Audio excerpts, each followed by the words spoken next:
Bom dia, alunos. Hoje iniciamos nossa aula de dilatação térmica. Sejam todos bem-vindos. E, para início de conversa, eu convido a gente a refletir. Por que será que tem esse vãozinho aqui entre os trilhos de um trem? Tá? Por que será que isso aqui acontece? Então, no primeiro momento, só para nós concluirmos o conteúdo anterior que a gente viu, eu gostaria de falar o que é um calorímetro. O calorímetro, esses do lado esquerdo aqui, com a parte azul, são usados em laboratório. A garrafa térmica é um tipo de calorímetro que a gente encontra no nosso dia a dia. E ele serve para conservar a temperatura daquilo que é colocado dentro dele e ele evita trocas de calor com o meio externo. Por que quando a gente coloca um café dentro de uma garrafa térmica, água quente dentro de uma garrafa térmica, ela fica aquecida por um grande intervalo de tempo? Porque ela já foi construída para conservar ao máximo o calor ali e não deixar que ele se propague, tá?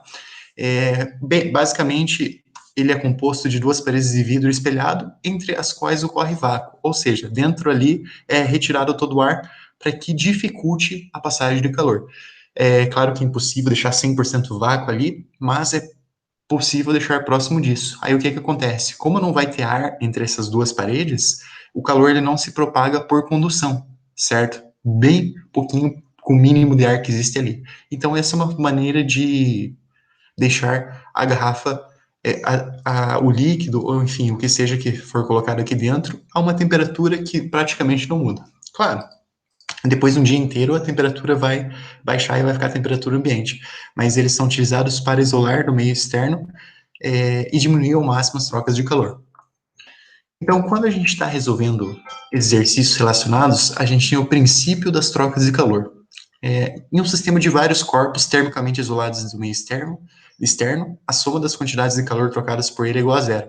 Então, por exemplo, se a gente tem o café e o leite dentro de um calorímetro, ou só o café, a água, enfim, a gente pode considerar que o calor trocado por cada um, somar o valor de todos eles é igual a zero.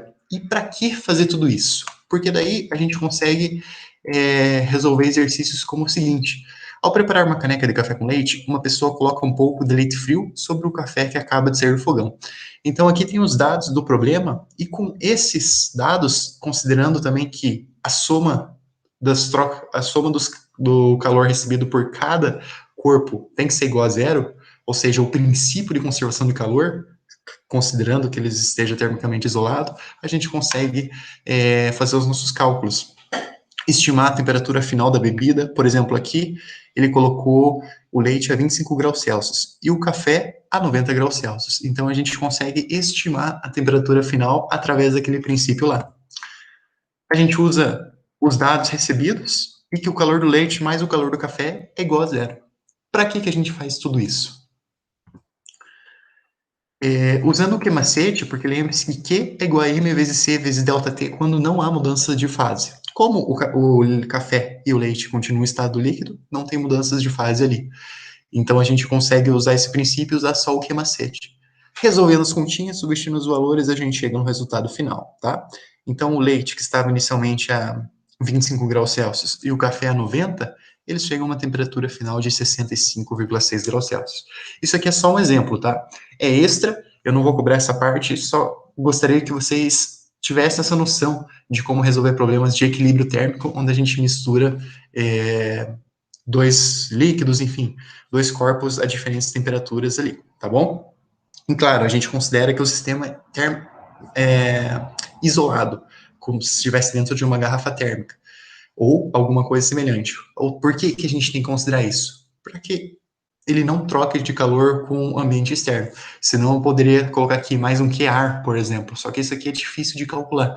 Por isso a gente considera essa aproximação, que dá muito certo para os casos que a gente trabalha no dia a dia e consegue fazer os nossos cálculos, tá bom?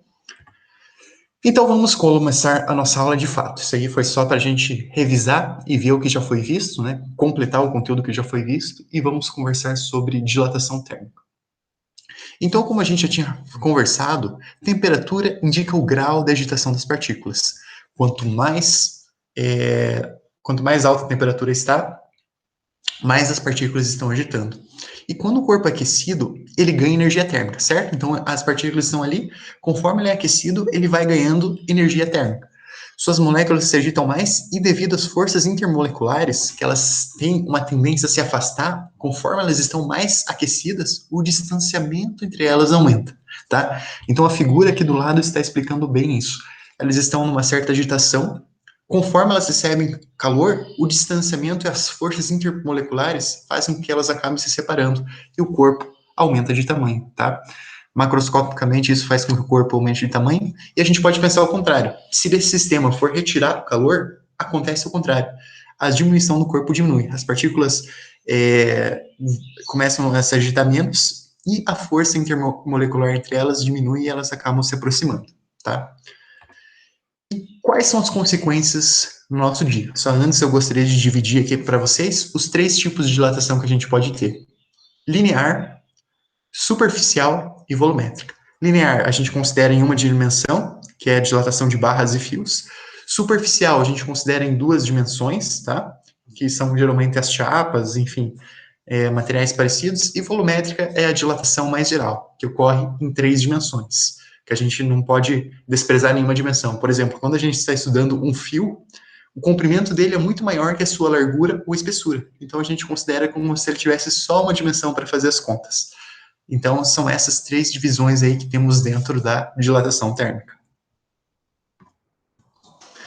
E agora vamos para as nossas aplicações. Então, como os trilhos de trem estão sujeitos a grandes variações de temperatura, seja porque ele está colocado em algum lugar que tem um grande aumento de temperatura por causa do sol, ou até mesmo o trem que passa, ele faz com que aqueça esse trilho, né, por causa do atrito, a parte metálica, ao receber uma boa quantidade de calor, dilata. Então, está aqui um exemplozinho, ó.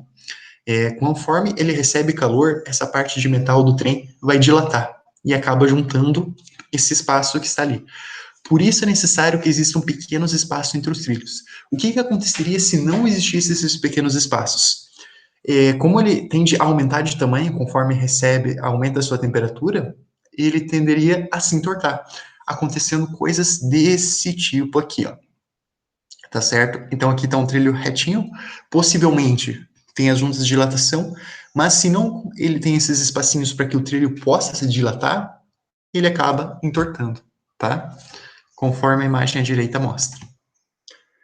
Outro exemplo que a gente encontra de dilatação térmica é as juntas de dilatação em pontas. Então, quem aí já teve a experiência de estar num carro, num ônibus, enfim, algum veículo e passar por uma ponte e sentir aquele ato de pular, aquela tec, que a gente está passando justamente por uma junta de dilatação.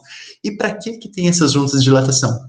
É simplesmente para que o material, principalmente o concreto, ele dilata bastante quando é aquecido. Então, ele precisa ter esse espacinho para que ele possa dilatar. Porque se não tivesse esse espacinho, a ponte poderia entortar e até, em alguns casos mais extremos, cair.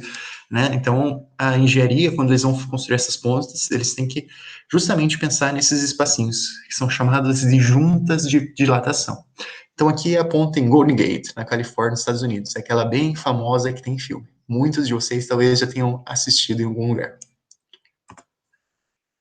E aqui é bem interessante, a dilatação térmica em fios e postes de luz. Então, por ser longos, podemos ver uma diferença no comprimento dos fios de luz em dias de maior temperatura, do que em dias de menor temperatura. Então, como os fios, eles, né, são compridos e a largura e a espessura deles são bem pequenininha, a gente pode desprezar, podemos considerar que a dilatação térmica dele ocorre só no comprimento. E o que acontece? Em dias de maior temperatura, como a temperatura é maior, o fio acaba entortando. Por que ele acaba formando a barriga? Porque o comprimento dele aumenta. E daí a gente pode ter coisas assim, ó. É bem interessante. E por que eles não são colocados completamente esticados? Porque por exemplo, vamos pensar que os técnicos colocaram os fios entre 2 postes de luz completamente esticados em um dia relativamente frio, ou um dia quente.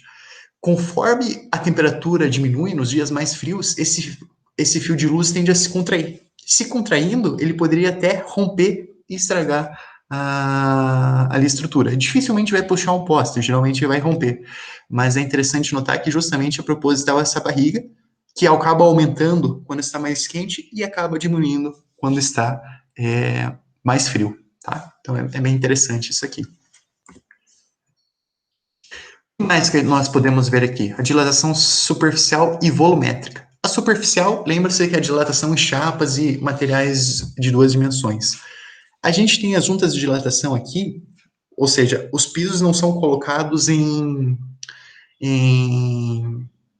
sem essas juntas aqui, sem esses espaçamentos para que eles consigam fazer essa dilatação, tá? E aqui a gente tem um exemplo de amálgama. O que que é amálgama? Ele é muito utilizado em obturações, ou seja, se a pessoa precisa fazer um preenchimento de algo aqui, ela tem que colocar esse amálgama. Por que não poderia colocar, sei lá, ferro ou alguma outra coisa? Porque eles precisam colocar um material que dilate mais ou menos na mesma proporção que o dente. Porque se o material se dilatasse mais que o dente, quando a pessoa tomasse algo quente ou comesse algo quente, como ele dilataria mais, ele poderia estragar o dente, né? Ou até causar bastante dores na pessoa. E se ele se dilatasse menos que o dente, quando a pessoa comesse alguma coisa, poderia facilmente entrar restos de comida ali. Então, eles precisam pensar em algo que dilata mais ou menos igual ao dente, e foi estudado que a amálgama é uma dessas substâncias bem adequadas para ser utilizada aqui. Então, aqui a gente não vai adentrar muito a fundo na parte de cálculos, mas vamos só entender como é que funciona. Então, quando a gente está estudando dilatação linear, a gente precisa levar três fatos aqui para considerar. O comprimento inicial da nossa barra ou fio, o coeficiente de dilatação linear. O que é esse coeficiente? É um número bem pequenininho que representa o quanto cada material dilata. Então, se o material tem um grande coeficiente de dilatação linear, ele vai se dilatar mais que o material que tem um pequeno coeficiente de dilatação linear, tá? E a variação de temperatura. Aqui é importante notar, gente, que não importa nem a temperatura final ou inicial. O que importa é a variação de temperatura, tá? Então, a gente relaciona dessa maneira aqui. A quantidade que aumenta ou diminui o comprimento é igual ao comprimento inicial vezes esse coeficiente vezes a variação da temperatura, tá bom? Então, claro, aqui essa equação nos diz o seguinte: quanto maior for o fio ou maior for o material que a gente esteja estudando, mais ele vai ditar uma certa temperatura. E quanto for maior a variação da temperatura, ou seja, mais calor ele receber, consequentemente, maior vai ser a variação do comprimento, tá? Então, é assim que a gente relaciona a parte matemática. E aqui, só para explicar para vocês, o coeficiente de dilatação linear, ele é uma propriedade de cada material. Por exemplo, o alumínio tem um coeficiente específico, o latão tem outro coeficiente específico. E o que significa isso aqui? Por exemplo, se uma barra de alumínio de 1 metro for aquecida em 1 grau Celsius, ela aumentará 2,4 vezes 10 a menos 5 metros. Futuramente a gente vai fazer mais uma revisão de notação científica, tá? Mas o que isso significa? Que esse 2,4 vezes 10 a menos 5 metros é igual a 0,024 milímetros, tá? Então, se a gente tem uma barra de alumínio de 1 metro, né? Mais ou menos assim, e ela for aquecida em 1 grau Celsius, não vai ter uma dilatação gigantesca, assim, que a gente possa ver ao olho nu. Geralmente tem que pegar um equipamento bem preciso ali para conseguir medir, porque a dilatação é bem pequena. A dilatação ali é de 0,024 milímetros, é algo bem pouquinho mesmo. Se a gente pegar uma régua e ver 1 milímetro, que é o menor risquinho que tem, essa dilatação sofrida por essa barra é menor ainda que isso, tá? Então, para que a gente consiga realmente prestar ou observar esses efeitos no dia a dia, os materiais eles têm que ser maiores, como, por exemplo, os fios de luz, que o comprimento é bem grande, ou as pontes. Enfim, uma barra de 1 metro é mais difícil olhar esse fenômeno. E o que representa cada número aqui? Ó? Quanto maior o coeficiente, mais o material se dilata. Então, vamos supor que fosse possível construir uma barra de vidro e, ao mesmo tempo, uma barra de alumínio, tá? Do mesmo tamanho. Assim, daria até para confeccionar, apesar de não ser tão comum essa parte do vidro, né? Como o coeficiente de dilatação do vidro é 0,4 vezes 10 a menos 5 e o alumínio é 2,4 vezes 10 a menos 5 graus Celsius a menos 1, o que acontece? O alumínio tem um coeficiente de dilatação maior. Então, consequentemente, ele vai se dilatar mais que o vidro. Aqui, em torno de 4 a 5 vezes mais. Então, se a gente colocasse barra a barra e aquecesse na mesma proporção, o alumínio ia dilatar mais. Então, as equações que nós temos nos três tipos de dilatação: a dilatação linear, a superficial e a volumétrica. A linear, a gente usa essa equação, que eu expliquei para vocês. A superficial é bem parecida, só que em vez de a gente levar em consideração o comprimento inicial, o comprimento final, a gente leva em consideração a área, tá? E na dilatação volumétrica, a gente leva em consideração o volume. E aqui, só é importante lembrar que o coeficiente de dilatação superficial, o beta, é igual a 2α. E o gama é igual a 3α, tá? Mas isso aqui a gente não vai entrar em muitos detalhes. O que eu quero que vocês entendam é a parte teórica do nosso conteúdo. O que acontece na dilatação aparente de líquidos? Então, quando estamos estudando a dilatação de líquidos em um recipiente preenchido até a borda, sabemos que tanto o recipiente se dilata como o líquido. Então, nesse caso, como o líquido se dilata mais que o recipiente, o que acaba acontecendo aqui? O líquido vaza, os dois se dilatam, né? Mesmo o líquido estando até a borda. O recipiente vai dilatar também. Mas como o líquido ele dilata mais, ele acaba vazando, tá? Então vamos supor que em algum dia o motorista vai lá e enche o tanque da sua moto ou enche o tanque do seu carro.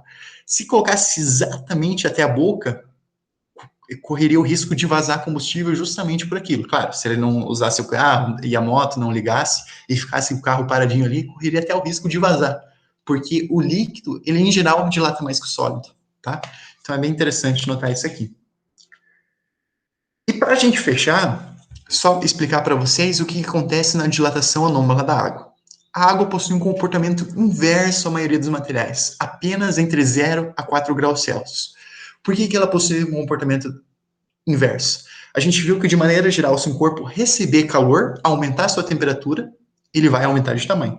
Mas com a água, devido às suas estruturas ali, as ligações que ela faz entre as moléculas, entre 0 a 4 graus Celsius é o contrário. Ela acaba, quando ela é aquecida, ela acaba contraindo. E quando ela é resfriada, ela acaba expandindo. É a dilatação anômala da água que a gente fala. E o que isso implica? Isso implica em muitas coisas. Como a água a 4 graus Celsius, ela vai ser... lembre-se que entre 0 a 4 graus Celsius, ela contrai quando aquecida. Então, a 4 graus Celsius, ela vai ser a água mais contraída possível, ou seja, vai ser a água mais densa. Por ser água mais densa, 4 graus Celsius, a água fica no fundo dos lagos, geralmente. No oceano é um pouquinho diferente, porque como a água ela é salubre, aí acaba alterando. Mas nos lagos, e principalmente nos locais de água doce, isso aqui é bem perceptível. Então, a água 4 graus Celsius fica no fundo. E o que isso acontece? A água 0 graus Celsius, que é a água que está perto de se transformar em gelo, fica na superfície. E o gelo é formado justamente na superfície, ele não é formado no fundo. Porque se a água não tivesse esse comportamento, o gelo ia ser formado no fundo. E o que acontece do gelo ser formado na superfície por causa disso? Acaba contribuindo para a conservação da vida nos ambientes mais frios. Então, ali, quando os peixes estão aqui embaixo, a temperatura está a 4 graus Celsius, e acima está 0. E como o gelo é um bom isolante térmico, ele evita a troca de calores com o ambiente externo. Então, ali na água, os peixes e os animais que estão ali, ou todos os seres, estão em uma condição que propiciam eles a sobreviverem, tá? Então, é bem interessante aqui. Porque se a água não tivesse esse comportamento de temperatura, as correntes de convecção ia fazer com que, lembre-se que a parte mais quente sobe e a parte mais fria desce. Só que nesse caso não acontece isso, por causa desse comportamento anômalo aqui. Então é bem interessante. Pessoal, foi essa a aula de hoje. Qualquer dúvida que tenham, pode me procurar que eu estarei à disposição para auxiliá-los. Até mais.